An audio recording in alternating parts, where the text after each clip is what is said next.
فرض نماز کے بعد بلند آواز سے ذکر کرنے کے بارے میں کیا حکم ہے؟ یہ اختلافی مسئلہ ہے۔ بعض لوگ کہتے ہیں کہ جب نماز ہم مسجد میں پڑھ رہے ہوتے ہیں تو جب سلام پھیر دیتے ہیں امام صاحب تو بلند آواز سے لا الہ الا اللہ لا الہ الا اللہ ذکر نہیں کرنا چاہیے، اور ہم یہ کہتے ہیں کہ ذکر کرنا چاہیے۔ قرآن و حدیث میں اس کا ثبوت ملتا ہے۔ میں آپ کے سامنے قرآن کریم کی ایک آیت پڑھتا ہوں۔ اللہ تعالیٰ ارشاد فرماتا ہے فَإِذَا قَضَيْتُمُ الصَّلَاةَ فَاذْكُرُوا اللَّهَ قِيَامًا وَقُعُودًا وَعَلَىٰ جُنُوبِكُمْ، فرمایا جب تم نماز پڑھ لو تو اللہ کو یاد کرو کھڑے اور بیٹھے اور کروٹوں پر لیٹے، یعنی نماز کے فوراً بعد جب تم نماز پڑھ لو تو تم نے کیا کرنا ہے؟ فذکروا اللہ، اللہ کو یاد کرنا ہے۔ تو یہاں پر کوئی قید نہیں لگائی، بلکہ مفسرین کرام رحمۃ اللہ تعالی علیہ نے لکھا ہے کہ یہاں پر جو ذکر سے مراد ہے وہ نماز کے بعد جو ذکر کیا جاتا ہے، اور ایک حدیث میں بھی آتا ہے افضل الصلاۃ افضل الاعمال لا الہ الا اللہ وافضل الدعاء الاستغفار، یعنی فضائل میں بہتر عمل کیا ہے؟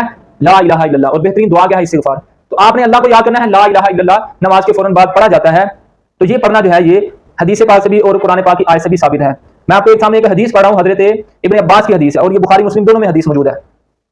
حضرت ابن عباس رضی اللہ تعالیٰ عنہ نے اپنے غلام کو بتایا کہ لوگوں کے فرض نماز سے فارغ ہونے کے وقت بلند آواز سے ذکر کرنا نبی پاک صلی اللہ علیہ وسلم کے زمانے میں بھی ہوتا تھا، ایسا نہیں ہے کہ بعد میں یہ کام شروع ہے۔ اور حضرت ابن عباس رضی اللہ تعالیٰ عنہ نے بتایا، یہ حضرت عباس کے بیٹے ہیں، کہ میں جب ذکر سنتا تھا تو جان لیتا تھا کہ لوگ نماز سے فارغ ہو چکے ہیں۔ اب ان کی عمر چھوٹی ہے اور یہ اپنے گھر میں ہوتے تھے، اب مسجد میں نماز ہوئی، جب ذکر کیا جاتا تو ذکر کی آواز سن کر آپ کہتے کہ مجھے معلوم ہو جاتا تھا کہ نماز مکمل ہو چکی ہے۔ تو بلند آواز سے نماز کے بعد ذکر کرنا یہ بخاری مسلم دونوں کتابوں کی حدیث سے بھی کیا ہے؟ ثابت ہے۔ یہاں پر ایک احتیاط بھی ہے، وہ بھی میں آپ کے سامنے عرض کرتا ہوں۔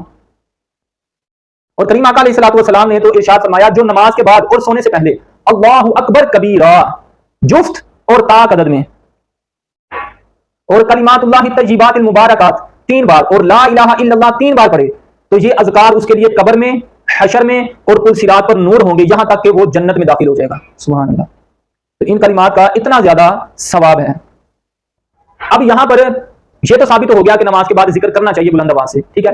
کتنی آواز میں کرنا چاہیے اس کی کوئی لمٹ ہے یا لمٹ نہیں ہے، ٹھیک ہے، اس کا آپ خیال دیکھیں۔ ہمارے سامنے دوسری حدیث بھی ہم نے اس کو بھی سامنے رکھنا ہے۔ مولا علی رضی اللہ تعالی عنہما، حضرت علی رضی اللہ تعالی عنہ سے روایت ہے، نبی پاک صلی اللہ علیہ وسلم نے ارشاد فرمایا کہ کوئی شخص عشاء سے پہلے اور بعد میں بلند آواز سے تلاوت کرے کہ وہ اپنے ساتھی نمازیوں کو مغالطہ میں ڈال دے، اس عمل سے نبی پاک صلی اللہ علیہ وسلم نے منع فرمایا۔ حضرت علی فرماتے ہیں کہ نبی پاک صلی اللہ علیہ وسلم نے منع فرمایا کہ کوئی شخص عشاء سے پہلے اور عشاء کے بعد بلند آواز سے تلاوت کرے اور اپنے ساتھی کو نماز میں مغالطہ میں ڈال دے۔ اب یہاں پر آپ تھوڑی دیر کے لیے اس مسئلے کو ذرا سمجھ لیں۔ دیکھیں ہماری مساجد میں جمعۃ المبارک کی نماز کے بعد نا سلام پڑھا جاتا ہے، مصطفیٰ جانی یا پھر یا نبی سلام علیکہ، بلا شبہ سلام پڑھنا ثواب ہے، اور حضور علیہ الصلوۃ والسلام سے محبت کا یہ ایک انداز ہے، اس میں کسی قسم کا کوئی حرج نہیں ہے۔ لیکن ہم نے کریم آقا علیہ الصلوۃ والسلام کی حدیث کو پیش نظر رکھنا ہے۔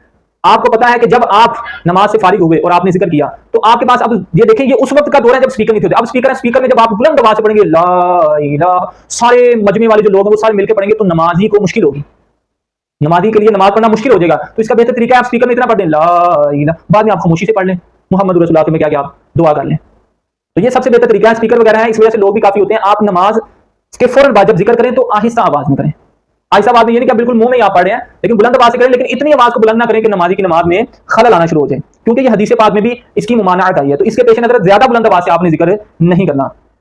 اسی طرح دیکھیں نا امام احمد رضا خان بریلوی رحمۃ اللہ تعالی علیہ سے ایک سوال ہوا کہ ایک یا زیادہ شخص نماز پڑھ رہے ہیں یا جماعت کے بعد نماز پڑھنے آئے ہیں اور ایک یا کئی لوگ بلند آواز سے قرآن یا وظائف پڑھ رہے ہیں یہاں تک کہ مسجد بھی گونج رہی ہے، تو اس حالت میں کیا حکم ہونا چاہیے؟ کیونکہ بعض دفعہ جو ہے نا آدمی کا خیال بدل جاتا ہے اور نماز بھول جاتا ہے، تو اس صورتحال میں کیا حکم ہے؟ تو اعلیٰ حضرت امام احمد رضا خان بریلوی رحمۃ اللہ تعالی علیہ آپ ارشاد فرماتے ہیں جہاں کوئی نماز پڑھتا ہو یا سو رہا ہو، اللہ اکبر، سونے کا بھی یہی حکم ہے، تو بلند آواز سے پڑھنے سے اس کی نماز یا نیند میں خلل آئے گا، اس لیے وہاں قرآن مجید اور وظیفہ ایسی آواز سے پڑھنا منع ہے۔ اللہ اکبر۔ اعلیٰ حضرت رحمۃ اللہ تعالی علیہ کی ایک ان کی خوبی یہ ہے کہ یہ ہمیشہ سچ بات بیان کرتے ہیں اور رسول اللہ صلی اللہ علیہ وسلم کی حدیث کو سامنے رکھ کے فیصلہ کرتے ہیں۔ اور فرمایا مسجد میں جب اکیلا تھا اور بلند آواز سے پڑھ رہا تھا، جس وقت کوئی شخص نماز کے لیے آئے تو آہستہ ہو جائے۔ مسئلہ یہ ہے مسجد میں دیکھیں اگر سلام پڑھ رہے ہیں آپ جمعہ کی نماز کے بعد، کوئی بندہ اگر نماز پڑھ رہا ہے تو لوگ اس کو کہتے ہیں بعد چ پڑھ لیں، بجائے اس کے حدیث پر عمل کریں آپ آواز کو آہستہ کر لیں یا آپ خاموش ہو جائیں، وہ نماز پڑھ لیں اس کے بعد پھر آپ پڑھ لیں۔ دیکھیں ہم نے حدیث پاک کو سامنے رکھنا ہے اور اس کے مطابق جو ہے اپنی زندگی کو گزارنی ہے۔ لوگ کیا کہتے ہیں یہ اس چیز کا آپ نے خیال نہیں کرنا۔ تو اس سے یہ ثابت ہوا کہ آپ بلند آواز سے مسجد میں ذکر کریں، لیکن اتنی بلند آواز سے کرنا کہ اس کی نمازی کی نماز میں خلل آ جائے، اس طرح نہیں کرنا، آپ نے خیال رکھنا ہے۔ اور آپ صلاۃ و سلام پڑھ رہے ہیں یا پھر آپ محفل کروا رہے ہیں مسجد میں، ٹھیک ہے نا، دیکھیں عشاء کے بعد درس ہے یا محفل ہے یا کچھ بھی ہے، ٹھیک ہے، آپ کو پتا ہے کہ ایک شخص نماز پڑھ رہا ہے تو آپ کو چاہیے کہ پہلے وہ نماز پڑھ لیں، اس کے بعد آپ درس اسٹارٹ کریں. اس چیز کا آپ کو خیال رکھنا چاہیے. یا پھر آپ اسپیکر سائڈ پہ رکھ لیں اور اپنی آواز کو آہستہ کر لیں. اللہ تعالیٰ سے دعا ہے کہ اللہ تعالیٰ ہمیں نبی پاک صلی اللہ تعالیٰ علیہ وآلہ وسلم کی احادیث پر عمل کرنے کی اور پھر اس کے مطابق زندگی گزارنے کی توفیق عطا فرمائے. میں پھر عرض کر رہا ہوں، صلاۃ و سلام پڑھنے سے منع نہیں کیا جا رہا، وہ پڑھنا ثواب کا کام ہے، لیکن بعض مواقع بعض جگہ پر کریم آقا علیہ الصلوۃ والسلام کی حدیث مبارکہ کو سامنے رکھتے ہوئے اس وقت کچھ دیر کے لیے نہ پڑھنے کا حکم دینا، یہ حضور علیہ الصلوۃ والسلام کی سنت ہی ہے. اللہ تعالیٰ ہمیں مسائل کو سمجھنے کی توفیق عطا فرمائے. آمین وما توفیقی الا باللہ.